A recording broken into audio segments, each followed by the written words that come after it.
Hello students, let's start the new concept sources of borrowed capital. Last lecture में हमने retain earning देखा था students. अब ये लेक्चर में हम देखेंगे कि हम borrowed कैपिटल कहाँ कहाँ से रेस कर सकते हैं, ठीक है, और कौन कौन सी कंपनी ऐसे रेस कर सकती है, क्या कंडीशन है उसको रेस करने की, ठीक है। ये सारी चीज़ें हम जानेंगे अभी।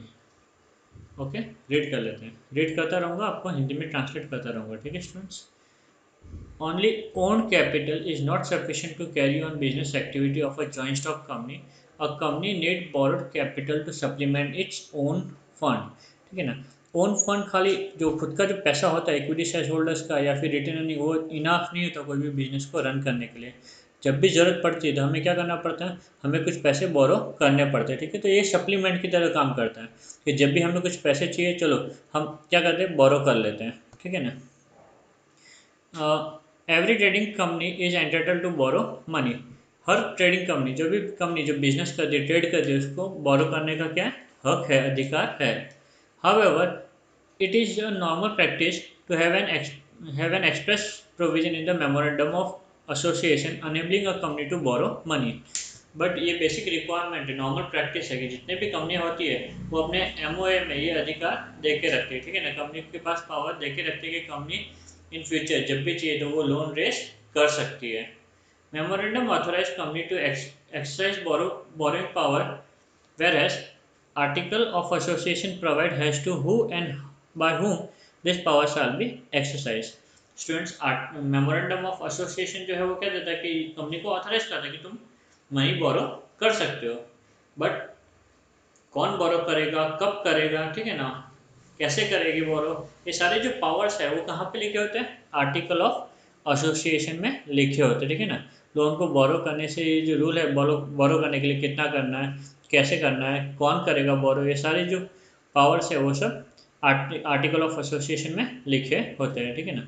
The power to borrow money is normally exercise by board of directors of the company. और ये जो मनी बोरो करने का जो डिसीजन है या फिर जो पावर है वो किसके हाथ में होता है स्टूडेंट्स, बोर्ड ऑफ डायरेक्टर, क्योंकि मेजर डिसीजंस वो लोग ही लेते हैं, ठीक है। आइए आगे देखते हैं।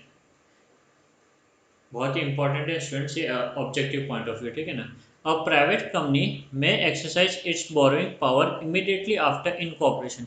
स्टूडेंट, सबसे पहले आप ये ध्यान रख लीजिए कि दोनों कंपनी के जो रजिस्ट्रेशन है वो अलग अलग होते हैं। प्राइवेट कंपनी को सर्टिफिकेट ऑफ इनकॉर्पोरेशन मिलता है, वो अपना बिजनेस स्टार्ट कर सकता है। हाउएवर पब्लिक कंपनी स्टार्ट नहीं कर सकता, पब्लिक कंपनी को सर्टिफिकेट ऑफ कमेंसमेंट का वेट करना पड़ता है। तो प्राइवेट कंपनी को बेसिकली एक ही सर्टिफिकेट चाहिए रहता है, वो है सर्टिफिकेट ऑफ इनकॉर्पोरेशन। और पब्लिक कंपनी को दो सर्टिफिकेट चाहिए होता है, एक तो सर्टिफिकेट ऑफ इनकॉर्पोरेशन और एक certificate of commencement of business. तो प्राइवेट कंपनी आफ्टर इनकॉर्पोरेशन वो इमीडिएटली क्या कर सकती है, लोन ले सकती है, बट पब्लिक कंपनी को वेट करना पड़ेगा जब तक उसको certificate of commencement of business नहीं मिल जाता, ठीक है ना। तो a private company may exercise its borrowing power immediately after incorporation. However, a public company cannot exercise its borrowing power until it secures certificate of commencement of business. Okay, students. The capital may be borrowed for short-term, medium-term, and long-term requirement. It is better to raise borrowed capital at a later stage of the company business when the company want to expand or diversify its business and it require additional capital. Normally early stage पे कभी भी borrowed capital नहीं करना चाहिए, कभी business early stage में borrowed capital से नहीं करना चाहिए, हो सके तो उसे लेटर स्टेज में करना चाहिए। कब, जब कंपनी को एक्सपांशन का रिक्वायरमेंट आ गया, कुछ डाइवर्सिफाई करना, हमने प्रोडक्ट लाइन चेंज करनी है उसको कंपनी को, ठीक है, तब ऐसे टाइम पे हमें बोरोड कैपिटल को रेस करना चाहिए, ठीक है। This additional capital can be raise. अब ये जो बोरोड कैपिटल हम कैसे रेस कर सकते हैं, पहला इशू ऑफ डिबेंचर बेच के, हम जैसे हम शेयर सर्टिफिकेट बेचते वैसे हम डिबेंचर्स भी बेचते, ठीक है ना। जैसे हम शेयर्स बेचते वैसे हम डिबेंचर्स भी बेचते। तो पहला issue of debenture, second accepting deposits, ठीक है, जैसे बैंक अपने डिपॉजिट्स एक्सेप्ट करती है वैसे कंपनियां भी कुछ डिपॉजिट्स पब्लिक से ले सकती है, तो वो भी एक फॉर्म ऑफ लोन होगा, ठीक है, कंपनी के लिए। नेक्स्ट है bond similar to debenture, okay, loan from commercial bank and financial institution etcetera, या फिर बैंक से या फिर कोई दूसरा फाइनेंशियल इंस्टीट्यूशन बैंक के अलावा उससे कंपनी क्या कर सकती है, लोन ले सकती है स्टूडेंट्स, और पैसे रेस कर सकती है। Interest is paid on the borrowed capital और ये जो हम बोरोड कैपिटल है, इस पर हम क्या पे करते हैं? इंटरेस्ट। करेक्ट, बोरोड कैपिटल पे क्या पे करते हैं हम? Interest. It is paid at a fix rate, और जो इंटरेस्ट होता है वो फिक्स रेट होता है, पहले से पता होता है हमें कितना पे करना है। Borrowed capital is repayable after a specific period of time, और मैं लाइफ लॉन्ग तक इसको होल्ड नहीं कर सकता, आफ्टर ए स्पेसिफिक पीरियड मुझे इसे वापस रीपे करना ही पड़ेगा। ओके, तो हम पहला सोर्स देखते हैं अभी। बोरोड कैपिटल का जो पहला सोर्स है वो क्या students? Debentures. Debentures are one of the principal source of raising borrowed capital to meet the long term and medium term financial need. जब भी कंपनी को लॉन्ग टर्म या मीडियम टर्म के लिए पैसे चाहिए रहेगा तो कंपनी प्रीफर करती है कि डिबेंचर्स क्या करे? रेज करके, इशू करके पैसे रेज किया जाए। Over the year, debentures has occupied a significant position in the financial structure of the company, और ये बहुत ही इंपॉर्टेंट सोर्स बन गया कंपनी का। ठीक है, जैसे जैसे टाइम स्पेंड बीतता गया वैसे वैसे डिबेंचर एक इंपॉर्टेंट सोर्स बन चुका है कंपनी का पैसा रेज करने के लिए। The term debenture has come from a Latin word debere which means to owe. Owe मतलब स्टूडेंट देना किसी को, ठीक है ना। तो कंपनी ओव करते मतलब कंपनी को किसी और को पे करना है यहाँ पर। तो ये कौन से वर्ड से आया स्टूडेंट्स? है लैटिन वर्ड। लैटिन वर्ड कौन सा? डिबेयर। डिबेयर का मतलब क्या? Two O. ओ मतलब हमें किसी को देना है। The term debenture has to be has not been defined clearly in the companies act. तो डिबेंचर्स को भी कंपनी एक्ट में क्लियरली डिफाइन नहीं किया हुआ, पर section 2 subsection 30 of the companies act 2030 only state that. तो सेक्शन 2 सबसेक्शन 30 में लिखा हुआ है डिबेंचर्स के बारे में। क्या लिखा हुआ है? The word debentures include debenture stock. Debenture के अंदर क्या क्या है? डिबेंचर स्टॉक, बॉन्ड्स, हमने यहाँ पे पढ़ा था ऊपर बोरोड कैपिटल में, bonds and other instrument of the company evidencing a डेब्ट। कोई भी इंस्ट्रूमेंट जो एविडेंस करता मतलब जो बताता है हमें कि भाई कंपनी ने क्या किया, कुछ लोन लिया है, कंपनी ओव्स, ठीक है ना। तो वैसे जो इंस्ट्रूमेंट हो गए उसको हम क्या बोलेंगे? Debentures. Whether consisting a charge on the assets of the company or not. Whether consisting a charge on the assets of the company or not मतलब क्या स्टूडेंट्स? जब भी कंपनी कोई लोन लेती है तो आगे वाले सिक्योरिटी के तौर पे कुछ ना कुछ मांगता है। तो वैसे डिबेंचर्स होल्डर्स लोन तो दे देंगे, बदले में डिबेंचर्स ले लेंगे, बट क्या मांगेंगे? साथ में सिक्योरिटीज मांगेंगे। हो सकता है कोई एसेट सिक्योरिटी के तौर पे वो लोग रख ले। ठीक है, डिटेल में हम आगे देखते हैं, इसकी सिक्योरिटी के बारे में भी काफ़ी कुछ आएगा पढ़ने के लिए।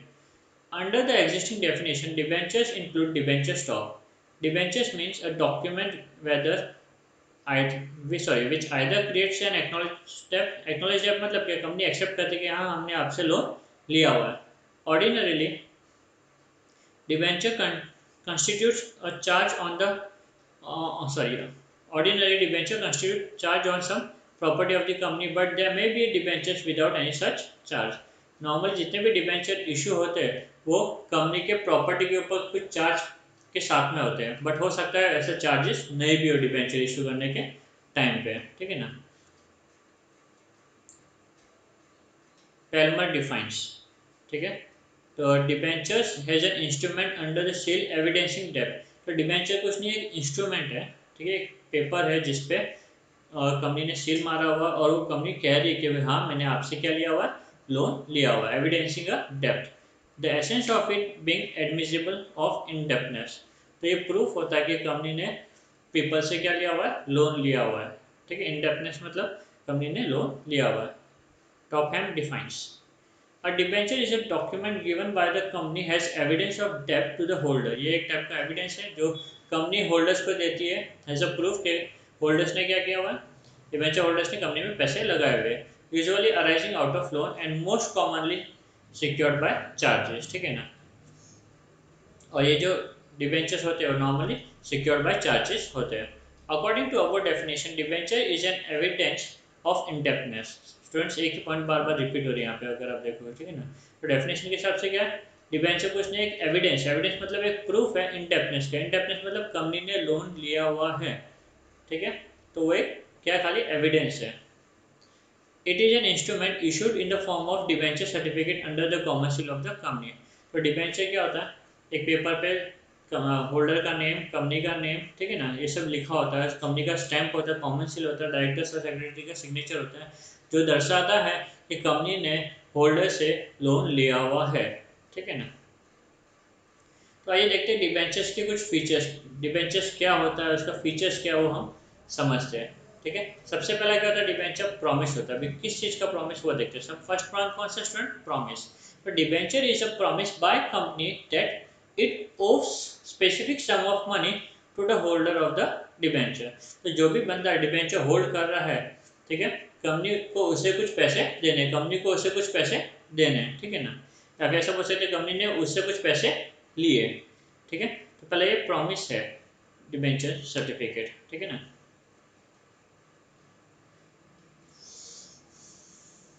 Second, face value.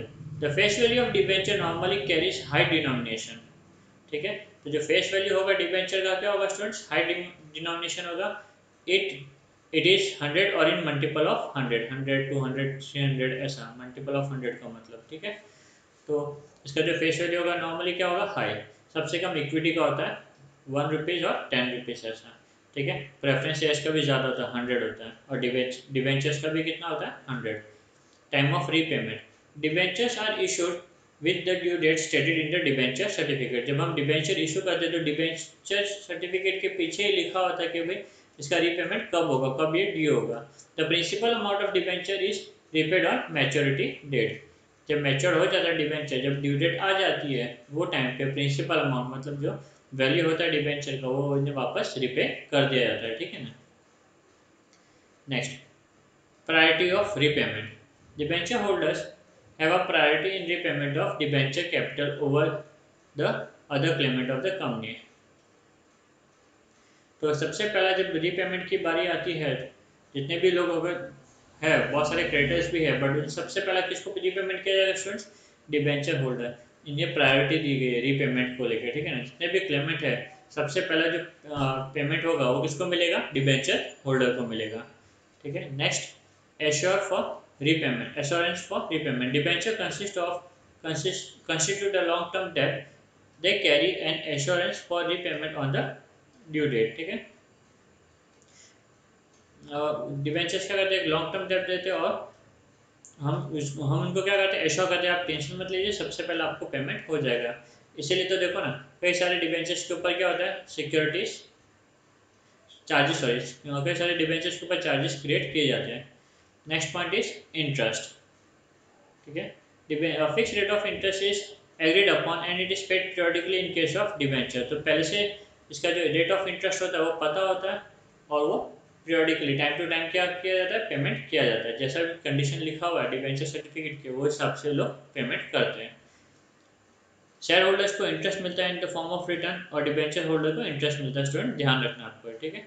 Payment of interest is a fix liability of the company. जो इंटरेस्ट पे करती है वो कंपनी की फिक्स लायबिलिटी। इसका मतलब क्या, ये लाइन का मतलब स्टूडेंट ये है कि कंपनी अवॉइड नहीं कर सकती है अपनी लायबिलिटी। कंपनी लॉस में भी होगी तो भी कंपनी को वो पे करना ही पड़ेगा। It must be paid by the company irrespective of the fact whether the company make a profit और नॉट। ओके, 6 पॉइंट हो गया। तो वापस एक बार रिकैप करते हैं हल्का सा। सबसे पहला क्या था, प्रॉमिस। कंपनी प्रॉमिस करती है रिटर्न फॉर्म में कि हम आपसे हमें आपको कुछ पैसे रिटर्न में देने वापस, ठीक है। हमने आपसे पैसे लिए और हमें वापस आपको रिटर्न करना है पैसे। सेकंड, फेस वैल्यू इसका क्या होता है, 100 या फिर इन मल्टीपल ऑफ 100 होगा। टाइम ऑफ रीपेमेंट क्या होगा, जब हम डिबेंचर सर्टिफिकेट इशू करते हैं वही टाइम पे हम लोग इसके बैक साइड में लिख के दे देंगे भाई ये डेट को रीपेमेंट हो जाएगा। प्रायोरिटी ऑफ रीपेमेंट मतलब सबसे पहले जब रीपेमेंट की बात आएगी तो जितने भी क्लेमेंट है सबसे पहले उनको छोड़ के सबसे पहले डिबेंचर होल्डर को पे किया जाएगा। एश्योरेंस फॉर रीपेमेंट, एश्योरेंस होता है इनको क्या, सबसे एश्योरेंस मतलब क्या, एक टाइप का गारंटी होता है कि आपको आपका जो रीपेमेंट है वो हो जाएगा, ठीक है। इसके लिए कंपनी के एसेट्स पे क्या क्रिएट करता है, चार्जेस वगैरह भी क्रिएट किए जाते हैं।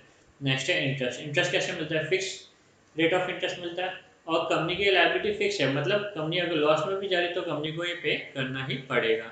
Okay, next, parties to debentures. अभी जब डिबेंचर्स होते हैं तो डिबेंचर्स में स्टूडेंट्स 3 पार्टीज है। कितने पार्टीज है, 3। तो ये डायरेक्ट कॉन्ट्रैक्ट नहीं हुआ, बीच में कोई पर्सन इन्वॉल्व है। अभी तक हम पढ़ रहे थे हमको लग रहा था कंपनी और डिबेंचर्स ही, ठीक है ना, बट ऐसा नहीं स्टूडेंट्स। बीच में क्या, ट्रस्टीज है, क्या ट्रस्टी है जो ये सब चीज़ को मैनेज करते हैं। ओके, तो कंपनी और डिबेंचर होल्डर के बीच में जो लिंक है वो कौन है, ट्रस्टीज है। पहला company, this is the entity which borrow money, जो पैसा बोरो कर रहा है, ठीक है। Trustee, a company has to appoint a debenture trustee if it is offering debentures to more than 500 people. अगर हम 500 से ज़्यादा पीपल को दे रहे हैं डिबेंचर्स, तो हमें बीच में कौन रखना पड़ेगा स्टूडेंट? ट्रस्टी, बरोबर ना। This is a party through whom the company deals with the debenture holder. क्योंकि देखो, जैसे पीपल्स बढ़ जाएंगे तो पॉसिबल नहीं होता कंपनी के लिए कि हर डिबेंचर होल्डर तक इंडिविजुअली पहुंचने के लिए। तो कंपनी क्या करती है, बीच में पार्टी रख दी कंपनी ने, क्या? ट्रस्टी करके। तो कुछ भी प्रॉब्लम होगा डिबेंचर होल्डर को, तो वो ट्रस्टी के पास जाएगा और ट्रस्टी कंपनी के पास आएगा। ठीक है, तो क्या होगा, एट दिन कुछ प्रॉब्लम हुआ, कंप्लेंट हुआ, कुछ भी हुआ, तो इजीली उसको सॉल्व किया जा सकता है। The company makes an agreement with trustee, it is known as trust deed. तो जब ट्रस्टी का फॉर्मेशन होता है तो कंपनी क्या करती है, एक एग्रीमेंट बनाती है ट्रस्टीज के साथ में। It contain the obligation of the company, rights of debentures, power of trustee etcetera.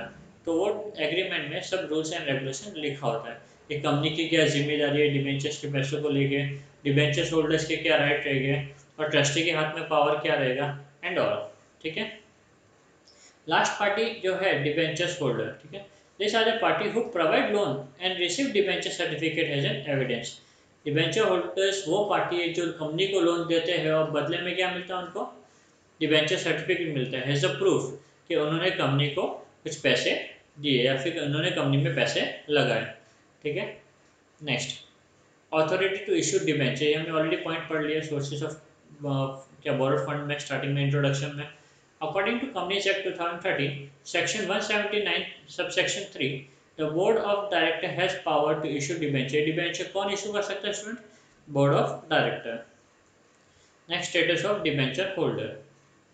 Debenture holder का स्टेटस क्या? ओनर, क्या वो ओनर कहलाता है? नहीं, वो ओनर नहीं कहलाता। वो कौन कहलाता है? Creditors of company. ये ऑब्जेक्टिव में कई बार आता है students.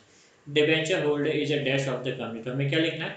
Creditor of a company. ठीक है, since the debenture is a loan taken by a company, interest is payable on it as a fixed rate at fix interval until the debentures are redeem. तो जब तक debenture redeem नहीं होते तो वो time तक कंपनी को क्या करना पड़ेगा? इंटरेस्ट टाइम टू टाइम देना पड़ेगा। ठीक है, नेक्स्ट, नो वोटिंग राइट। उन्हें मीटिंग में वोट करने का अधिकार नहीं है। वोट कर सकते हैं कौन से मैटर में? जहाँ पे उनका इंटरेस्ट हो। ठीक है ना, कहीं पे भी जहाँ पे उनके इंटरेस्ट को अफेक्ट कुछ हो रहा हो, तो ऐसे पॉइंट्स पे वो लोग वोट कर सकते हैं, नहीं तो वो लोग वोट नहीं कर सकते मीटिंग में। According to section 71 sub section 2 of the companies act 2013, no company shall issue any debentures carrying any voting right. कोई भी company debentures having voting right, debentures with voting right issue नहीं कर सकते। Debenture holders have no right to vote at the general meeting of the company. इनको कोई अधिकार नहीं है जनरल मीटिंग में वोट करने का। ठीक है, डिबेंचर होल्डर की अलग से मीटिंग हो सकती है, वहाँ पे वो लोग वोट कर सकते हैं, बट जनरल मीटिंग में वो लोग वोट नहीं कर सकते। ठीक है ना, they are not entitled to attend and vote at the meeting. Next, security. Debentures are generally secured by fixed or floating charges on the assets of the company. Fix charges मतलब क्या? जैसे कि फिक्स एसेट है वो, और floating charges मतलब ऐसे asset जो चेंज होते रहते हैं। ठीक है ना, ठीक है। If a company is not in a position to make payment of interest or repayment of capital, the debenture holder can sell off the charge as property of the company and recover the money. मैंने आपको पहले भी बोला था कि debenture holders can create charge on any asset, और अगर वो पेमेंट, इनको इंटरेस्ट नहीं मिल रहा है, उनको उनका कैपिटल वापस नहीं मिल रहा है, तो वो एसेट वो लोग क्या कर सकते हैं? बेच सकते हैं, और जो भी पैसा रिकवर होगा उससे वो लोग अपना इंटरेस्ट या रीपेमेंट ले लेंगे। ठीक है, next, issuer. Debentures can be issued by both private company and public limited company. हमने देखा था प्राइवेट कंपनी जैसे फॉर्म होती है उसके बाद में लोन रेज कर सकती है, बट पब्लिक कंपनी को सर्टिफिकेट ऑफ कमेंसमेंट का वेट करना पड़ता है। ठीक है, listing. Debenture must be listed with at least one recognised stock exchange. तो डिबेंचर्स का लिस्टेड होना बहुत जरूरी है, कोई भी एक स्टॉक एक्सचेंज में वो रजिस्टर्ड हो सकता है। ठीक है, स्टॉक एक्सचेंज जहाँ पे ट्रेडिंग होता है स्टूडेंट्स, जहाँ पे शेयर्स डिबेंचर्स खरीदे जाते हैं और बेचे जाते हैं। Next, transferability.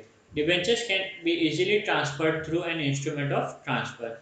डिबेंचर्स को भी हम लोग इजीली ट्रांसफर कर पाएंगे। ठीक है, कैसे कर पाएंगे हम टाइप ऑफ डिबेंचर्स में देखेंगे।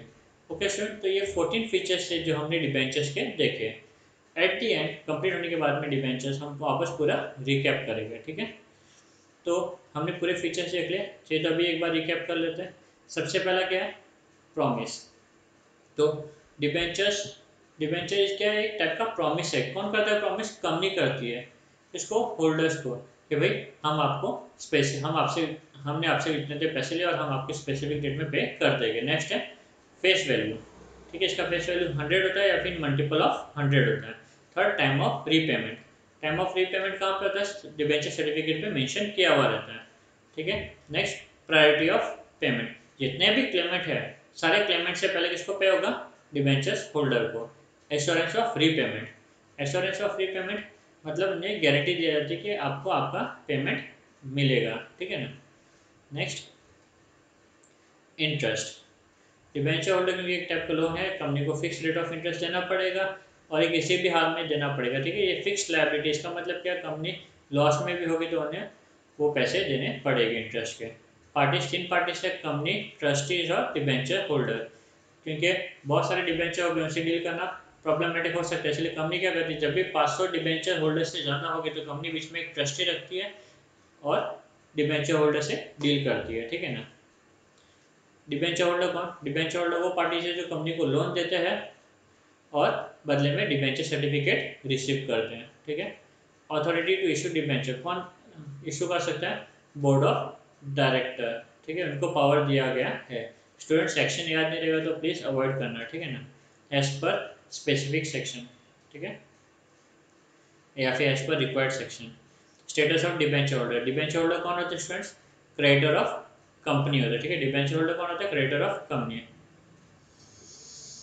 और उन्हें टाइम टू टाइम इंटरेस्ट देना पड़ेगा जब तक डिबेंचर रिडीम नहीं होते हैं तब तक। नो वोटिंग राइट, नेक्स्ट क्या है, no voting right, debenture holder को कोई अधिकार नहीं है कि वो जनरल मीटिंग में जाके वोट कर सकते हैं, ठीक है। बट अगर कोई मैटर है, प्रॉब्लम है जहाँ पे उनका इंटरेस्ट अफेक्ट हो रहा है स्टूडेंट, वहाँ पे वो कर सकते हैं। यहाँ पे वो पॉइंट नहीं लिखा बट मैं बता रहा हूँ आपको।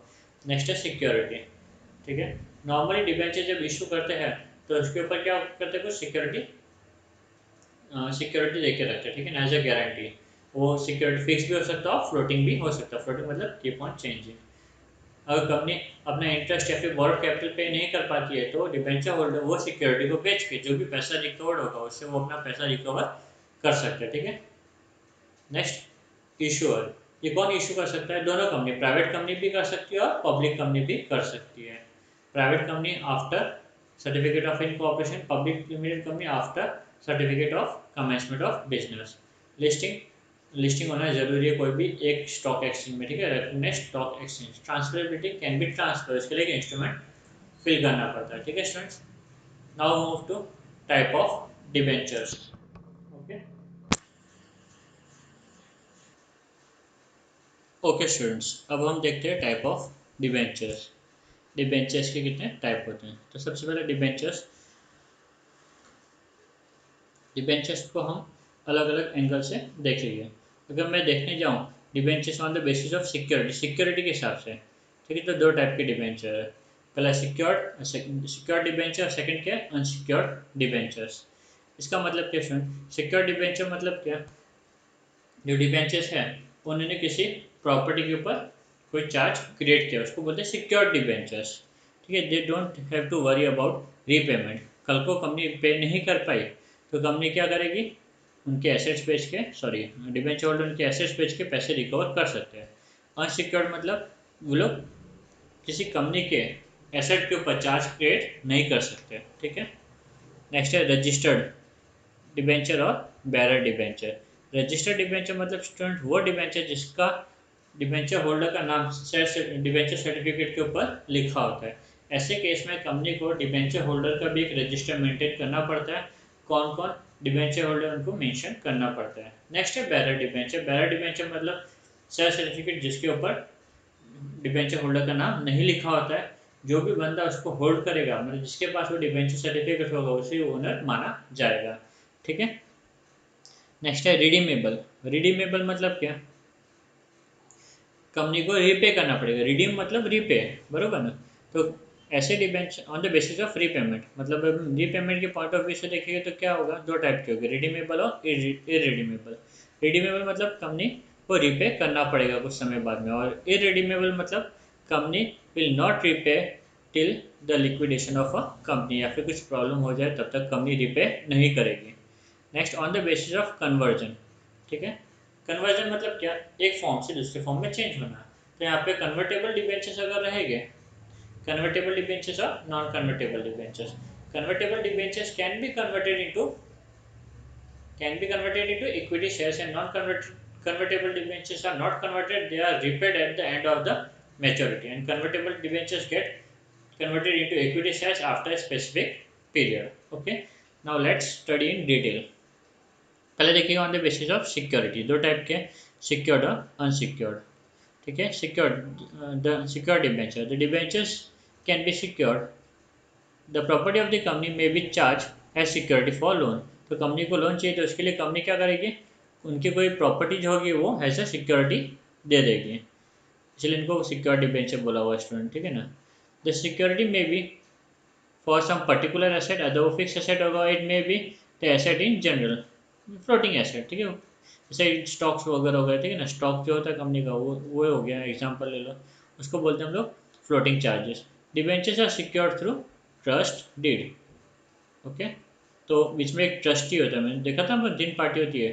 तो डिबेंचर सिक्योर्ड कब होगा, जब बीच में कौन होगा, ट्रस्टी होगा और ट्रस्ट डीड साइन हुआ रहेगा. नेक्स्ट है unsecured debentures. These are the debentures that have no security. Issue of unsecured debentures is now prohibited by Companies Act 2013. इसका मतलब students company unsecured debenture issue नहीं कर सकती है. ठीक है ना. Next on the basis of transfer. ठीक है, on the basis of transfer भी देखते हैं. On the basis of transfer दो टाइप है, रजिस्टर्ड डिबेंचर और bearer debenture. Registered debenture are those debenture on which the name of the holder is recorded. बराबर, debenture certificate के ऊपर holder का नाम क्या होता है स्टूडेंट्स, रिकॉर्डेड होता है.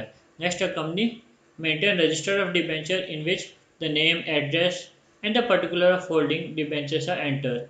नेम डिबेंचर होल्डर का, उसका एड्रेस कितना है, वो कितना डिबेंचर होल्ड करता है. ठीक है ना, सारी इन्फॉर्मेशन नोट डाउन की जाती है शेयर्स के जैसे सेम.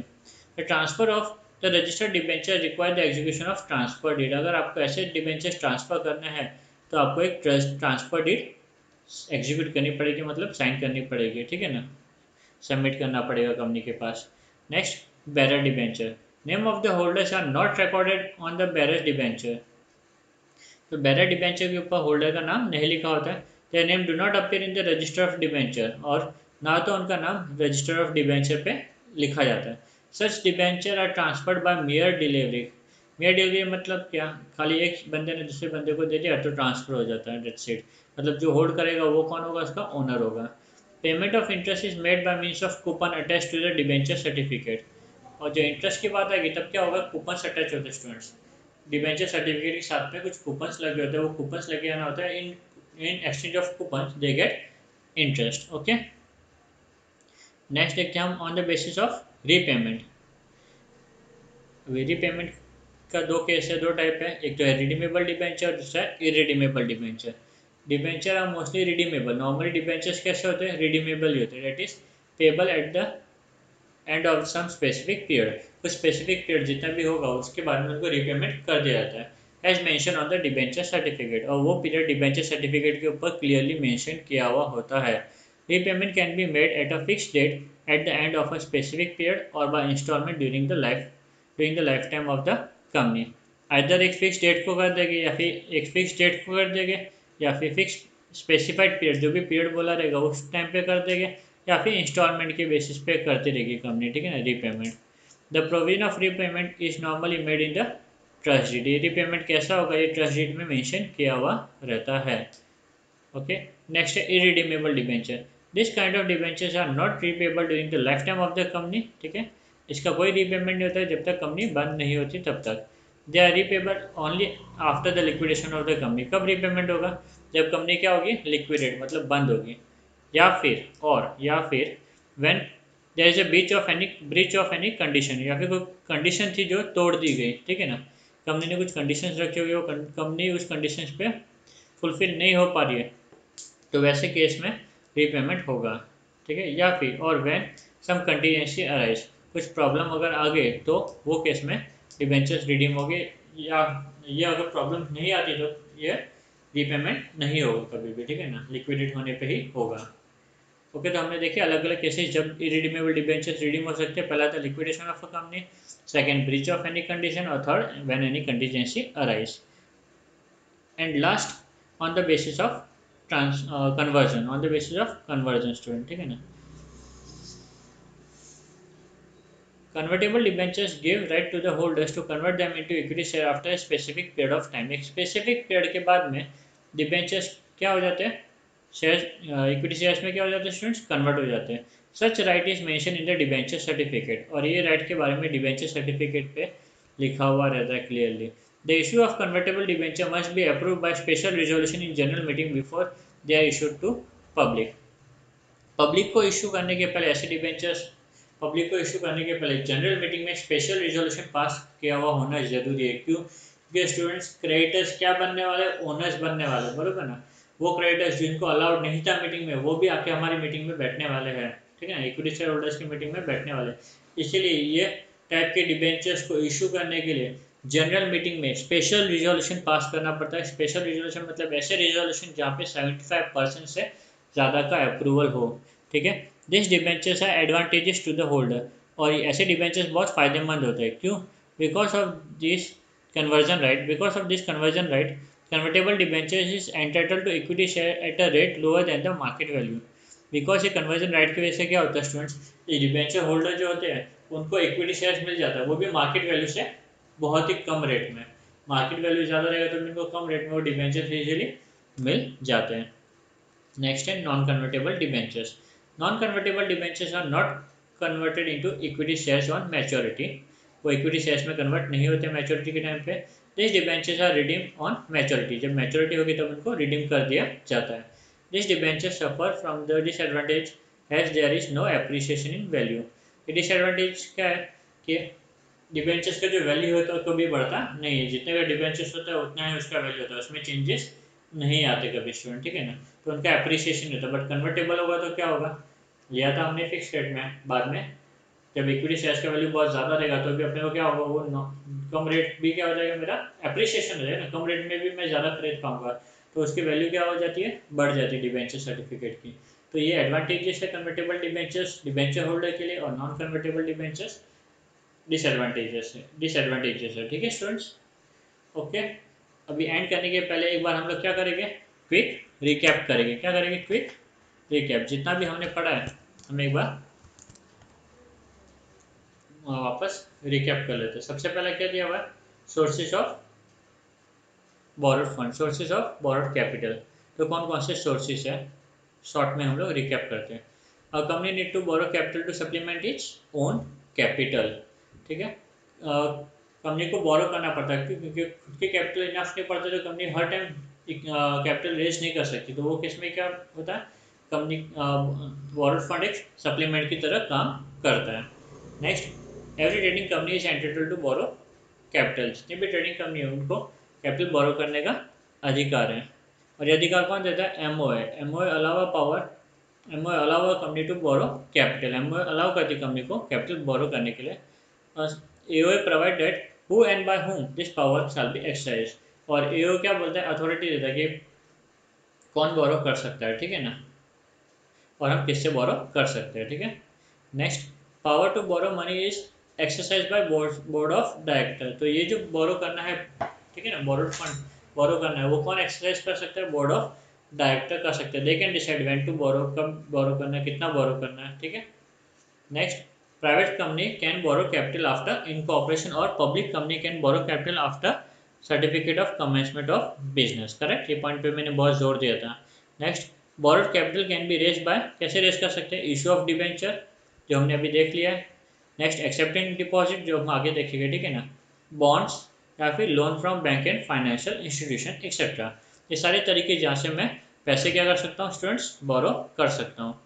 नेक्स्ट, डिबेंचर्स, डिबेंचर्स के बारे में देखते हैं, ठीक है। What are debentures. पहला point, principal source of raising borrowed fund. ये काफ़ी बेस्ट तरीका है पैसे रेज करने का, मीडियम या लॉन्ग टर्म लोन चाहिए रहेगा तब, ठीक है। द वर्ड डिबेंचर कहाँ से आया, नहीं सॉरी, द वर्ड डिबेंचर में क्या क्या आता है students, debenture, the word debenture में, एक मिनट, द वर्ड डिबेंचर में क्या कहता है, डिबेंचर स्टॉक आता है, बॉन्ड आता है, या फिर कोई भी इंस्ट्रूमेंट, ठीक है, कंपनी के थ्रू जो एविडेंस करते, एविडेंसिंग, जो प्रूफ बताती है कि भाई कंपनी ने उनसे डेब्ट लिया हुआ है, ठीक है, भले वो लोन के ऊपर चार्ज है कि नहीं, एसेट के ऊपर चार्ज है कि नहीं है, उसे क्या माना जाएगा, डिबेंचर्स माना जाएगा। ठीक है, ऐसा लिखा हुआ है कंपनीज एक्ट में। Next, debenture is an evidence of indebtedness, एक प्रूफ है डिबेंचर कि कंपनी ने क्या लिया हुआ है, लोन लिया हुआ है। It is an instrument use in the form of debenture certificate under the common seal of the company, ये एक इंस्ट्रूमेंट है जो कंपनी इशू करती है लोन लेने के टाइम पे। ठीक है, अंडर द कॉमन सील, और उसके ऊपर कंपनी का कॉमन सील होता है। Next, debenture means a document which either creates और एक्नॉलेज डेब्ट, तो एक डॉक्यूमेंट और कुछ नहीं है जो बताता है कि भाई हमने कंपनी को लोन दिया या फिर कंपनी ने हमसे लोन लिया हुआ, एक टाइप का एक्नॉलेजमेंट है। एक्नॉलेजमेंट मतलब एक्सेप्टेंस, ठीक है ना। Debenture constitute a charge on some property of the company they may be there may be debentures without such charge. तो नॉर्मली जितने भी डिबेंचर्स होते हैं उस पर क्या होता है, डिबेंचर जब इशू करते हैं तो कुछ चार्जेस क्रिएट करते हैं, बट ऐसे भी हो सकता है कि कोई कोई डिबेंचर्स पे चार्ज ना भी हो। Okay, done with this debentures. Now features of debentures, 14 features है स्टूडेंट। सबसे पहला क्या था, प्रॉमिस। तो डिबेंचर क्या है, एक टाइप का प्रॉमिस है जो कंपनी करती है। कंपनी अपने प्रॉमिस में लिखती है कि भाई हाँ मैंने थर्ड पार्टी से पैसे बोरो किए हुए है और मैं उसे रिपे करूँगा। ठीक है, तो पहला फीचर क्या था, प्रॉमिस। नेक्स्ट फीचर क्या है students, face value. Face value कितना होता है, 100 और इन मल्टीपल ऑफ 100, करेक्ट। नेक्स्ट क्या है, time of repayment. Time of repayment debenture certificate के पीछे ही लिखा हुआ रहता है कि कब रीपे होगा। Next, priority for repayment. जितने भी क्लेमेंट है सबसे पहले किसको पे किया जाएगा, डिबेंचर होल्डर को पे किया जाएगा। जितने भी क्लेमेंट है उन सब में से पहले उनको पे किया जाएगा। नेक्स्ट है एश्योरेंस ऑफ पेमेंट। हम उन्हें एश्योरेंस देते हैं, मतलब गारंटी देते हैं कि आप टेंशन मत लीजिए, आपका पैसा क्या बोलते हैं आपको मिल जाएगा। Assurance of repayment. Next, interest. तो डिबेंचर होल्डर्स है उनको कैसा इंटरेस्ट मिलेगा, फिक्स रेट ऑफ इंटरेस्ट। और ये जो लायबिलिटी होगी कंपनी की वो कैसे होगी, फिक्स। इसका मतलब क्या, कंपनी को अगर लॉस इनकर हो रहा है तो भी कंपनी को इंटरेस्ट देना पड़ेगा। ठीक है। Next, party to debentures. कितने पार्टीज होती है, 3 पार्टीज होती है। कितनी होती है स्टूडेंट्स, 3 पार्टी होती है। तो कौन कौन से वो पार्टी है देखते हैं। सबसे पहला कौन सा होगा, कंपनी, ठीक है, जो लोन लेती है। Next, trustees. ट्रस्टी कब फॉर्म होता है, जब 500 डिबेंचर होल्डर से ज़्यादा अगर रहेंगे तो बीच में ट्रस्टीज होगा। ट्रस्टीज क्या करेंगे, कंपनी और ट्रस्टी के बीच में क्या होगा, एग्रीमेंट होगा। इसमें कुछ पावर्स एंड राइट्स लिखे होंगे। ठीक है। नेक्स्ट है डिबेंचर होल्डर। ये वो बंदे जो कंपनी को क्या करते हैं, लोन देते हैं। ओके, तो ये अपने 7 पॉइंट्स हो गए। प्रॉमिस पहला पॉइंट, सेकंड फेस वैल्यू, ठीक है, third point time of repayment, fourth priority of repayment, fifth assurance of repayment, ठीक है, fifth interest, and sixth is party to debentures. Okay, 1 2 3 4 5 6 7, sorry 7 points हो गए। ठीक है। Next, authority to issue debenture. कौन authorise है डिबेंचर इशू करने के लिए, या correct, debenture sorry board of directors. ठीक है, बोर्ड ऑफ डायरेक्टर को ये अथॉरिटी दी गई है। Status of debenture holder. Debenture holder कौन होता है, क्रेडिटर ऑफ कंपनी, बरोबर। Next, no voting right. Debenture holder को कोई अधिकार नहीं है मीटिंग में वोट करने का। ठीक है। Next, security. डिबेंचर इशू होता है तो इन रिटर्न क्या होता है, कंपनी की कोई प्रॉपर्टी एज ए सिक्योरिटी क्या होती है, चार्ज की जाती है। It can be fix charge और it can be a floating charge. Next, issuer. कौन इशू कर सकता है, पब्लिक कंपनी भी कर सकती है, प्राइवेट कंपनी भी कर सकती है। Private company after incorporation, public company after certificate of commencement, correct. Next है लिस्टिंग। कोई भी एक रिकग्नाइज्ड स्टॉक एक्सचेंज में कंपनी क्या होनी चाहिए, लिस्टेड होनी चाहिए। नेक्स्ट है ट्रांसफरेबिलिटी। ठीक है, it can be transfer by execution of deed. Deed के थ्रू हम लोग क्या कर सकते हैं, ट्रांसफर कर सकते हैं। अगर रजिस्टर्ड डिबेंचर बैर तो हम लोग मेयर डिलीवरी के थ्रू भी कर सकते हैं। ठीक है स्टूडेंट्स, तो हमने फीचर्स देख लिया। अभी क्विकली एक बार ये देख लेते हैं, क्या बोलते हैं, type of debentures. Type of debenture on the basis of security, बराबर। सिक्योरिटी के अगर बेसिस से देखने जाए तो कितने टाइप के डिबेंचर्स हैं, 2, सिक्योर डिबेंचर्स और अनसिक्योर डिबेंचर्स, बराबर ना। तो सिक्योर डिबेंचर की खूबी क्या है, सिक्योर डिबेंचर की खूबी क्या है, चार्जेस क्रिएट होते हैं। कोई कंपनी की प्रॉपर्टी के ऊपर क्या होते हैं, चार्जेस क्रिएट होते हैं। और प्रॉपर्टी ऑफ अ कंपनी में भी चार्ज है security for the loan. Loan के लिए कुछ सिक्योरिटी के तौर पे कंपनी की प्रॉपर्टी चार्ज की जाती है। अनसिक्योर्ड डिबेंचर में क्या होगा, नो सिक्योरिटी अगेंस्ट लोन, कोई सिक्योरिटी नहीं होती है। नेक्स्ट, अनसिक्योर्ड डिबेंचर इशू करना नॉर्मली प्रोहिबिटेड है, कंपनी अलाउ नहीं करती है अभी अनसिक्योर्ड डिबेंचर इशू करने के लिए। ओके, तो ये हमारा हो गया on the basis of security. Next हम देखेंगे on the basis of transfer. अगर हम ट्रांसफ़र की बेसिस पे देखने जाए तो दो टाइप के डिबेंचर्स है, रजिस्टर्ड डिबेंचर्स और बेरर डिबेंचर। कौन कौन से? रजिस्टर्ड डिबेंचर्स और बेरर डिबेंचर्स। रजिस्टर्ड डिबेंचर की खूबी क्या है? Debentures on which name of the holder is recorded. वो रजिस्टर्ड डिबेंचर ऐसे डिबेंचर्स है जिसपे होल्डर का नाम लिखा हुआ रहता है। Registered of debenture holders are maintain by the company. तो कंपनी रजिस्टर्ड डिबेंचर होल्डर का एक अलग से रजिस्टर मेंटेन की करती है जिसपे नाम, एड्रेस, ठीक, कितने डिबेंचर्स होल्ड करते हैं, ये सारी डिटेल लिखी जाती है। Next, for transfer execution of regular transfer date is required. अगर ऐसे रजिस्टर्ड डिबेंचर हमें ट्रांसफर करना पड़ेगा तो एग्जीक्यूशन डेट एग्जीक्यूट करनी पड़ती है, मतलब साइन करनी पड़ती है, ठीक है ना। नेक्स्ट है बेरर डिबेंचर्स।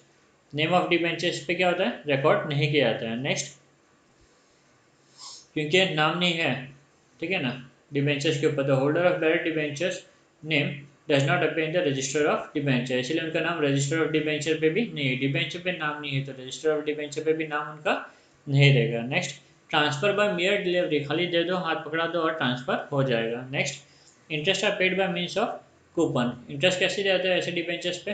कूपन अटैच होते हैं डिबेंचर सर्टिफिकेट के पीछे, जिसकी मदद से कंपनी इंटरेस्ट देती है। Okay, next, on the basis of repayment.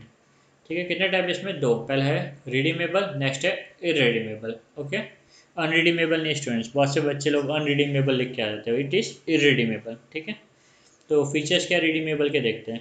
Payable at the end of fix period, एक फिक्स पीरियड के बाद में रीपे करना पड़ता है। Repayment made can be made at fix date. Repayment कैसे कर सकते हैं? एक फिक्स डेट पे कर सकते हैं, या फिर एंड ऑफ स्पेसिफिक पीरियड, जो भी पीरियड बोला रहेगा उसके बाद में वो लोग रीपेमेंट कर सकते हैं, या फिर इंस्टॉलमेंट में कर सकते हैं during the life time of the company. और irredeemable debenture, no repayment during the life time of the company, company repay नहीं कर सकती है। तो कौन कौन से केसेस पे रीपेमेंट होता है? तो पहला जो केस होता है वो liquidation of a company, company बंद हो रही है तब रीपेमेंट होगा। Next, breach of any condition, कोई कंडीशन थी, शर्त थी जो कंपनी ने पूरी नहीं की, जिसकी वजह से क्या होगा, कॉन्ट्रैक्ट खत्म हो जाएगा और रीपेमेंट करना पड़ेगा। इरेडीमेबल डिबेंचर्स, और लास्टली सम कंटीजेंसी अराइज, कोई प्रॉब्लम अराइज होगी जिसकी वजह से कंपनी को रीपेमेंट करना पड़ सकता है। ठीक है, तो ये हो गया अपना on the basis of repayment. And last, on the basis of conversion. ठीक है, दो टाइप के, कन्वर्टेबल डिबेंचर और नॉन कन्वर्टेबल डिबेंचर। ठीक है, तो पहला फीचर्स देख लेते हैं कन्वर्टेबल के। Convertible into equity shares, convertible debenture खाली इक्विटी शेयर्स में कन्वर्ट हो सकते हैं, बाकी किसी में कन्वर्ट नहीं हो सकते, and that too after a specific period. Okay, before issue of सब such debenture special resolution in general meeting must be pass. ऐसे डिबेंचर इशू करने के पहले जनरल मीटिंग में स्पेशल रिजोल्यूशन पास होना चाहिए। क्यों? क्योंकि डिबेंचर होल्डर क्या बनने वाले स्टूडेंट्स? ओनर बनने वाले हैं, बरोबर ना। तो क्योंकि वो लोग, हम लोग किसी पार्टी को ओनर बना रहे हैं तो हमें मेजोरिटी में डिसीजन लेना बहुत ज़रूरी है, इसलिए इसके लिए स्पेशल रिजोल्यूशन रिक्वायर्ड है। And last, advantages has debenture holder entitled to equity shares at a lower price. Debenture holders को इक्विटी शेयर्स लो प्राइस में मिल जाता है स्टूडेंट, ठीक है ना। नेक्स्ट, नॉन कन्वर्टेबल डिबेंचर्स का feature, not converted into equity shares on maturity, वो मैच्योरिटी के टाइम पे कन्वर्ट नहीं होते इक्विटी शेयर्स में। रिडीमेबल ऑन मैच्योरिटी डेट, और जब मैच्योरिटी डेट आती है वो टाइम पे उनको क्या कर देते हैं, रिडीम कर दिया जाता है। और no appreciation in value, debentures, non convertible debentures की वैल्यू में कोई एप्रिसिएशन स्टूडेंट नहीं होता है, ठीक है ना। ओके स्टूडेंट्स, एक बार वापस थोरोली अच्छे से पढ़ लो, पूरा दिमाग में टेक्स्ट बुक रीड कर दो, पूरा दिमाग में बैठ जाएगा स्टूडेंट, ठीक है। Thank you.